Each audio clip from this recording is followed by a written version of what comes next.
Part 3, Chapter 15, Kindred Dust, Population 1,123. When she emerged from Kalalau Valley in 1896, Ku'ulau's widow hid from the government in her mother's home. Pi'ilani believed that she would be charged as an accomplice in the killing of Deputy Sheriff Louis Stoltz. After some time in this quietude, Pi'ilani wrote, the rumor began to spread amongst some people that I had been seen, and as little trickles of water become a stream, thus the rumors spread until it became widely known and came to the ears of the government watchman. Sheriff John H. Coney went to see Pi'ilani. He asked her if Ku'ulau was alive. Pi'ilani explained, "The truth from beginning to end," she later wrote, "the story of his deeds, from our wandering existence with our beloved child in the mountainous regions of the unforgettable valley of Kalalau, until I returned his clay and that of our child to sleep in the enduring peace of Mother Earth." At the end of her testimony, Coney expressed his complete belief in the story. He assured her she would not be prosecuted. "On this day I triumphed over my doubts as to the effects of the government's power over me," Pi'ilani wrote. The people arrested in Kalalau Valley had long ago passed through the system and arrived at Kalaupapa. Ambrose Hutchison would have met them at the landing. By this time the settlement consisted of 423 buildings, arranged in reference to streets rather than in the usual haphazard style of most Hawaiian villages, one newspaper reported. Patients' cottages show very plainly the characters of the residents. Some are untidy and cheerless, others neat and attractive. Some have not the slightest appearance of any care. Others have flowers and grass plots and fruit trees and vines as if they were the abodes of taste and comfort. In the boys' home, now called the Baldwin Home for Boys, Joseph Dutton oversaw 96 residents. At the Bishop home, Mary Ann shepherded 116. Although the board still kept an eye on outlays, the Hawaiian economy had improved enough to significantly increase the settlement's budget, and as the Honolulu paper The Friend remarked, since the Gibson-Kalakaua period of misrule came to an end, the administration of affairs at the settlement has been conducted on better business principles. Every week a white-hulled inter-island steamer delivered supplies to the Kalaupapa landing. Residents received 3 pounds of poi daily, 7 pounds of beef or 5 pounds of salmon weekly, salt, a half pint of kerosene, and matches. The board had increased the patient's yearly allowance to $10. Since the beginning of Exile, 4,904 persons had been sent to the settlement. 3,491 had died.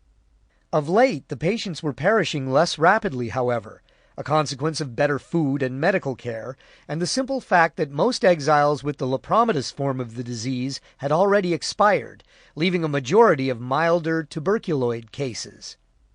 The board had built a new branch hospital in Honolulu on the site of the original Kalihi Hospital. The facility contained a small research laboratory where a team of doctors studied leprosy. The virulence of the disease is apparently abating, one report concluded. When it first broke out, 5 years formed the limit of duration of the disease. There are some lepers who have been at the settlement 25 years. A Honolulu publisher had made a recent trip to the settlement and wrote of the residents, "They are comfortable, well-housed, clothed, fed, and cared for. In case of illness, the government physician attends them, and if disease takes an acute form, they are moved to the hospital and cared for until relieved by medicine or death. If they are well and wish to work, they are paid for it. If they are unruly, there is a prison. If religious, churches. If scholarly, schools. If rambling, beautiful valleys." Of the settlement's most famous resident, the visitor wrote, "Father Damien sleeps, and other laborers now occupy the field. And still life and death go on as before." That winter, one of Damien's replacements had arrived on Molokai, his brother, Pamphile. In the final years of Damien's life, his well-publicized martyrdom had prompted an extraordinary outpouring of donations.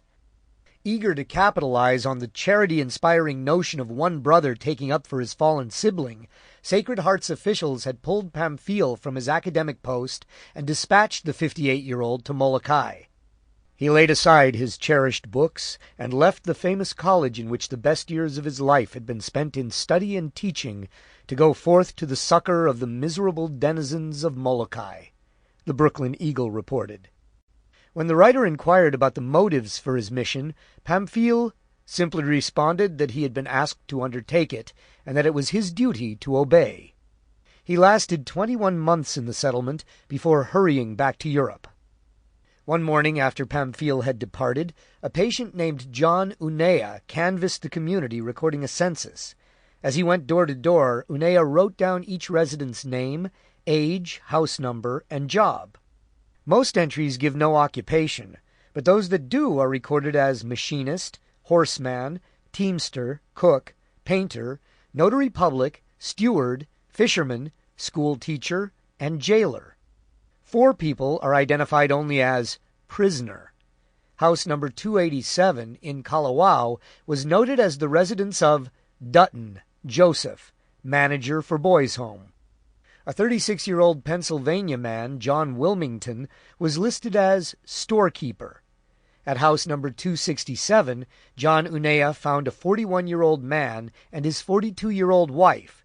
The occupation of Hutchison Ambrose was said to be farmer.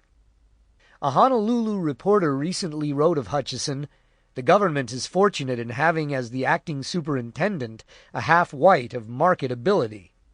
Almost helpless from disease, semi-paralyzed, half-blind, his good judgment and quiet decision give him great control of the unfortunates under his charge."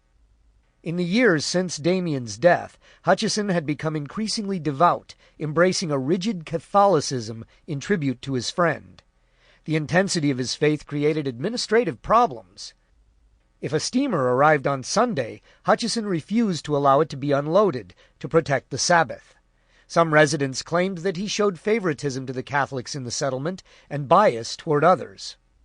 The board repeatedly cautioned Hutchison that the settlement was to be run on a secular basis, with no church influence to interfere with the administration of the place.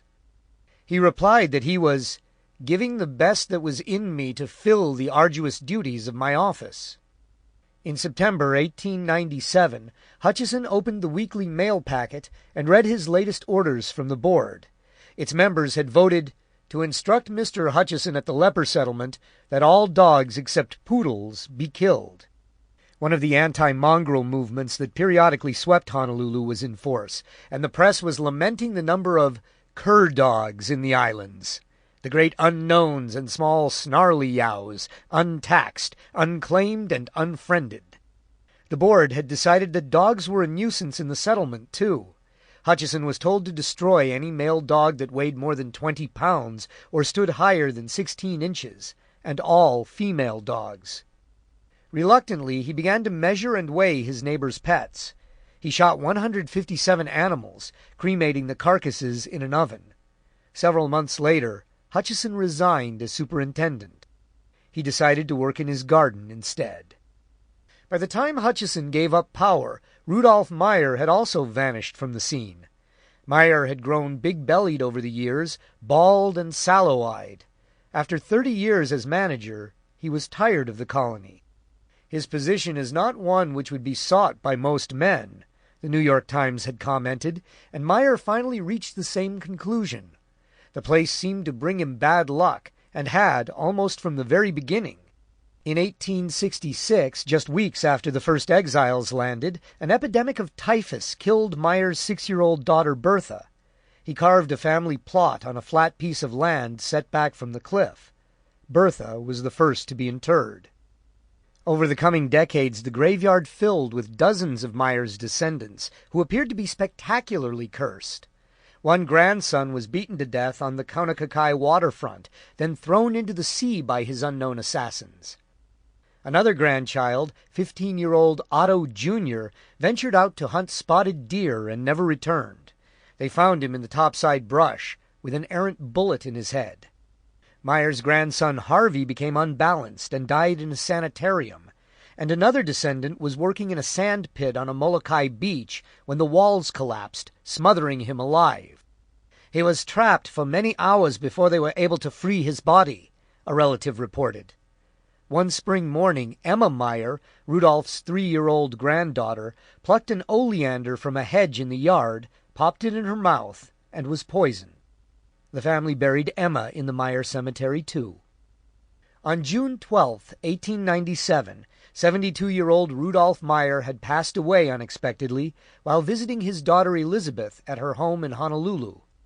He was placed in a casket and loaded on a steamer to Molokai. A storm caught the ship as it crossed the channel. When it finally reached Kaunakakai at 6:45 a.m., the waves were thundering. There was much trouble landing the passengers, the Honolulu Evening Bulletin reported. First they were landed on the shipboats, then transferred to flat-bottom scow, and again transferred to lighter draft scows, and finally the women and children were carried by men over the muddy flats until reaching the sandy beach. An ox team hauled the coffin to the homestead, and his children laid him out in the parlor while the grave was prepared. The body was carried out by his stalwart sons and borne through a pathway densely shaded with fruit trees down to a luxuriant tropical glade, reported the bulletin, and the body of the honorable patriarch was committed to its kindred dust. The board announced, "The Hawaiian government has lost an officer whose services were invaluable, while the Hawaiian people have lost a wise and sympathizing friend." Dr. Edward Arning's experimental animal, the prisoner Keanu, spent 4 years in the settlement, locked with a patient named Daniel in 2 cells, each 6 foot by 9 foot square, Ambrose Hutchison later reported. The jail stood next to the dying den, now unused. 8 years and 50 days after being inoculated by Dr. Arning, Keanu passed away. His death yielded no scientific insight. After investigating the case, a board physician discovered that Keanu's guard at Oahu prison had had an active case of leprosy while he served as Keanu's jailer. The doctor then learned that Keanu's nephew, cousin, brother-in-law, and son all had leprosy, and that as a young man Keanu had lived in the same house with these leper relatives. The findings suggested that Keanu had become infected previous to his inoculation, as the physician noted. Concluding that Arning's experiment was flawed, researchers subsequently ignored the case. No successful inoculation of a human subject with leprosy bacilli has ever been proved. As the century drew to a close, the board's understanding of the disease began to incrementally improve. Among the first of the board's physicians to recognize that the exiles were being needlessly isolated was Dr. Georges Trousseau, once the most vociferous advocate of banishment. One day Trousseau brusquely severed all his relations with the board. Accompanying his resignation was a long private letter, the Advertiser reported, in which the doctor stated his reasons for his course. Trousseau wrote that he had concluded that leprosy was only feebly contagious. Hence my resolution to be no more a party to a measure that I think useless and unscientific. The doctor had another reason for his change of heart, although it would not be revealed for several years. In the interim, Honolulu newspapers cruelly mocked Trousseau's flip-flop, dubbing him Dr. Anti-Segregationist Trousseau. He fell into a chronic depression, which grew darker after the death of Kaepa, the other male member of Trousseau's plural marriage with a Hawaiian woman named Makanoe. Following Kaepa's burial, Trousseau made out his will, leaving everything to Makanoe. "As far as I am concerned, I am tired of life and wish for death," he wrote. 2 months later, at age 61, Trousseau committed suicide with an overdose of sedatives. He was buried alongside Kaepa. When his widow Makanoe died several years later, estate lawyers began to search for 2 of the children produced during her union with Kaepa and Trousseau. After much investigation, they discovered the heirs. Emilia and George both had leprosy and had been exiled. Following David Kalakaua death in January of 1891, his sister Liliuokalani had been made queen. She attempted to regain the monarchical powers that had been stripped from her brother during the final days of the Gibson Kalakaua regime, but the increased power of Sanford Dole and other members of the Hawaiian League stymied the Queen's efforts. When Liliuokalani had tried to force into law a new constitution, her opponents seized the main government building and declared the monarchy abolished. They then established a provisional government to exist until terms of union with the United States of America have been negotiated and agreed upon. On July 4, 1894, the Republic of Hawaii was officially created. Sanford Dole was named president. Dole's lushly gardened residence in Honolulu was on Emma Street, near the home where Peter Kaeo had died. Dole's wife believed leprosy hung over their residence like a thunderhead. Anna Dole wore her gloves indoors and used her dress hem to turn doorknobs. She begged Sanford to be careful of what he touched and ate when he was outside, and when he returned home in the evenings, she insisted he scrub his skin until it bled. "I fear I have made a fool of myself by my fear of leprosy," Anna confessed in a letter to her mother, "but it is such a dreadful disease." Although the dilemma of leprosy still occupied many of Dole's constituents, his primary goal was to arrange for America to annex the islands. The idea that Hawaii was riddled with disease had slowed the campaign. Dole and his colleague Loren Thurston huddled frequently to discuss how to efface that notion. The mainland mood seemed to run against their cause, however. "Shall we annex leprosy?" The American Monthly Review of Reviews asked in a typical article. Quoting a Hawaiian government school teacher, the story described leprosy so rampant that teachers were in perpetual flight from infected pupils. "There is scarcely a city in the United States without some lepers," the article announced, "and there is reason to believe that these islands contribute a majority of them all." Writing in the North American Review, a New York physician named Morrow, who had visited the settlement, insisted, "There remains to be considered the practical question of the danger to the health interests of this country involved in Hawaiian annexation. If annexation took place," Morrow wrote, "many lepers would, in their desire to escape Molokai, emigrate to this country." He concluded, "There would seem to be no reasonable doubt that the annexation of Hawaii would create conditions favorable to the dissemination of the seeds of leprosy in this country." With public and political sentiment in America turning negative, Thurston assembled a Handbook on the Annexation of Hawaii, a 63-page rebuttal of every objection against annexation. Thurston listed the most common arguments, then explained why they lacked merit. "It is unconstitutional because Hawaii is not contiguous to the United States," stated the second of Thurston's 20 straw objections. "It is contrary to the Monroe Doctrine," read the ninth. Thurston buried the most volatile issue deep within his brief, as the 17th objection: "There is leprosy in Hawaii." He answered, "This is unfortunately true. However, no cases are seen at large, and annexation would present no more danger to the people of the United States than there is now. All of the leprosy patients are most carefully cared for by the local government," he wrote. "Moreover, I have yet to learn that political relations existing between two countries will increase the danger arising from diseases existing in either." The matter eventually became moot. On May 1, 1898, Commodore George Dewey entered the Philippines' Manila Bay with a fleet of 6 U.S. warships and launched the first major battle of the Spanish-American War. Dewey's vessels destroyed the Spanish fleet that had been anchored in the bay, and with the harbor under Dewey's control, the United States dispatched additional ships to maintain a blockade. The strategic value of the Hawaiian Islands quickly became obvious. Challenges to annexation melted away, and on August 12, 1898, Sanford Dole signed over sovereignty to U.S. Minister Harold Sewell. Hawaii was now an American territory. In Kalawao, Joseph Dutton had his American flag ready. He had taught the boys to play the Star-Spangled Banner on their tin flutes, but would not allow them to perform the piece until Hawaii had officially joined the United States. At 12 p.m., Dutton raised the flag and signaled for the boys to play. He performed the color guard every day for the remainder of his life. When word of Dutton's patriotism reached the mainland press, strangers began to mail American flags to Kalawao. They arrived in bunches, more flags than he could possibly use. Dutton stayed up nights writing notes of thanks, rewrapping the gifts, then forwarding them to a school or a church in some town he had never seen. Inevitably, another newspaper story would appear, and additional flags arrived. Dutton scanned the papers looking for possible recipients.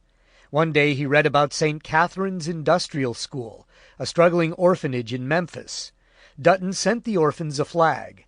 Then he quietly arranged for his army pension to go to the orphanage too. With annexation, the settlement became the official responsibility of the U.S. government. A California representative proposed in Congress that the settlement be made the national leprosy colony, and all mainland cases sent to Molokai.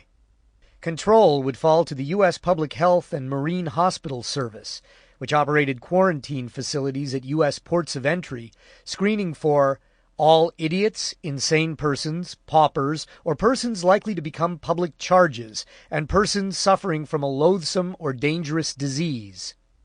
The idea was not well received in Hawaii. In an editorial titled Hawaii's Future, the advertiser urged the Chamber of Commerce to hurry to Washington and quash the proposed bill, which the paper claimed would destroy trade. Responding to a second similar proposal, one Honolulu newspaper wrote, "Hawaii will become marked off as the great leper reservation of the United States, and will become an object of contempt and loathing. Instead of being the paradise of the Pacific, to be sought by tourists, we shall get the evil repute of being a leprous Gehenna, a place to be shunned, an infected region." One man especially incensed by the idea was Lawrence Thurston. For years, Thurston had warned Honolulu business leaders that the word leper contained a terrible power.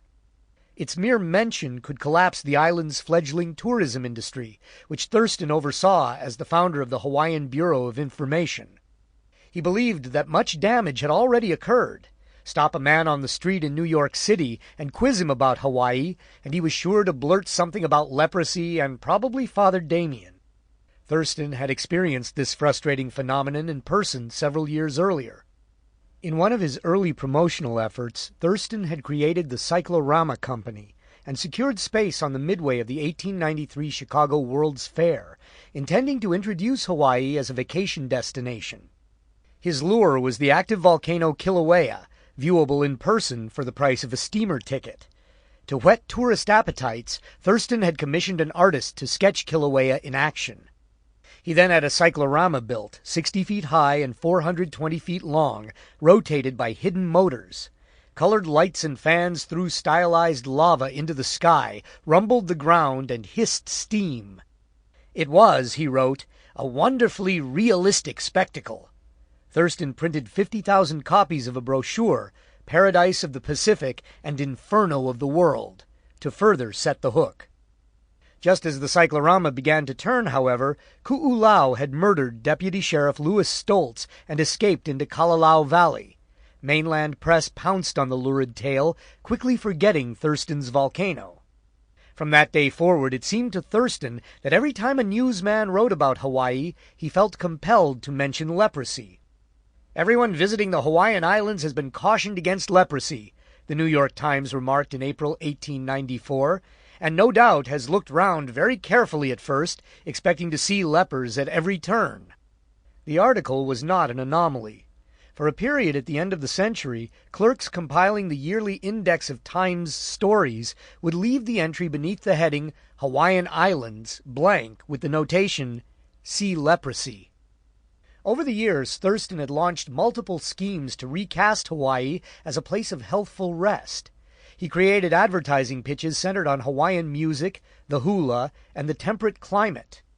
Eventually, however, Thurston resigned himself to the fact that the colony would not remain out of public view. Its morbid attraction was too strong. Acknowledging the reality of the situation, Thurston argued that the board should stage manage the inevitable stories. One way to accomplish this was to invite authors sympathetic to the board to tour the settlement. Thurston helped to select one of these sanctioned writers, Jack London. London had commissioned a private yacht intending to sail around the world. The adventure had begun as a well-publicized fiasco and had never fully recovered. Shipbuilders gleefully swindled the famous author, overcharging for shoddy materials and suspect labor. What London had initially envisioned as a $7,000 pleasure craft quickly consumed more than $30,000 of his savings and remained unfinished at the Oakland docks. In a panic over finances, London decided to sail anyway.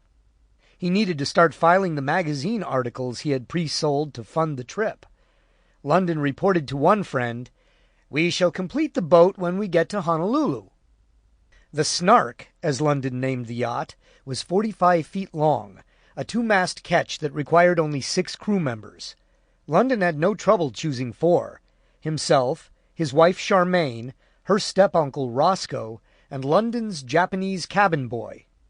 2 slots remained open, which London filled shortly before departing. One went to Martin Johnson, a 22-year-old from Independence, Kansas, who had sent an earnest 5-page letter offering himself as the Snark's chef, omitting the detail that he did not know how to cook. The final crew member, London informed Johnson, is a young fellow your own age, an all-around athlete from Stanford University. He is shipped, in reality, as an afterthought, and largely to do that portion of the sailorizing that would otherwise fall to me.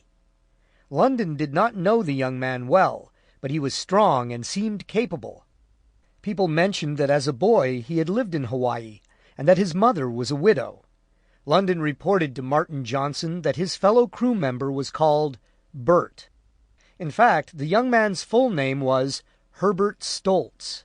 He was Deputy Sheriff Louis Stoltz's son. Chapter 16. Civic Duty. Population 857. The ailing man checked into the Salvation Army Industrial Home in Washington, D.C. on a sweltering summer evening. He was 5 feet 9 inches tall, tautly built, and he claimed to be 34 years old. When a physician arrived, John Early complained of short breath, fever, and kidney ache. The doctor noticed discolored patches on Early's forehead and sores on his hands. He telephoned health officials. At 12:30 p.m. on Friday, the city's bacteriologist declared that Early had leprosy. Police officers took him to a mud flat on the Potomac River and placed him in a canvas tent. 3 guards kept watch. From descriptions later made in his case, John Early apparently had a mild case of tuberculoid leprosy. He almost certainly was not infectious. The morning newspapers announced Early's arrest, and the stories stimulated the appetite of man to see a real leper, the Washington Post reported. Sightseers streamed to the riverbank. They began to arrive in the neighborhood soon after 9 o'clock in the morning, one reporter wrote, and from then on until sunset, the stream of the morbidly curious was unceasing. People stood 6 deep along the perimeter fence, peering through the chinks and cracks across the meadow at the prison tent. Officials were uncertain what to do with Early. At the time, federal law forbade the transportation of lepers in interstate traffic. Persons known to have leprosy could not cross state lines without written permission from every locality being traversed. State officials rarely consented. Recently, a young Chinese student named Mock Sen had been preparing to return home from the United States after attending school when he was diagnosed with leprosy. Officials stuck him in a freight car and used a pole to push food in after him. Sealing the car, they sent it down the tracks toward the next state. Local agents had the car decoupled and routed back to its point of origin. Authorities there promptly sent the railroad car away again. Mock Sen was shuttled around the country in a sealed boxcar for almost 2 weeks. Finally, a physician insisted on entering the car. Mock Sen had been dead for days. Washington officials decided to hold on to Early and notified his wife.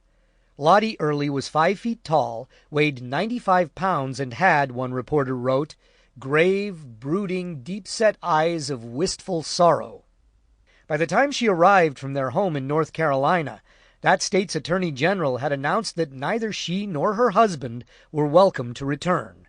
If they did, their entire family would be placed in permanent quarantine. The news came as a shock to Mrs. Early, the Post reported. Tears flooded her eyes, and for a long time she could not speak. After several minutes, Lottie exclaimed, Our lives are linked together more firmly than ever before. What's the use of love if it's afraid to help the one it loves best in the world? Sample complete. Ready to continue?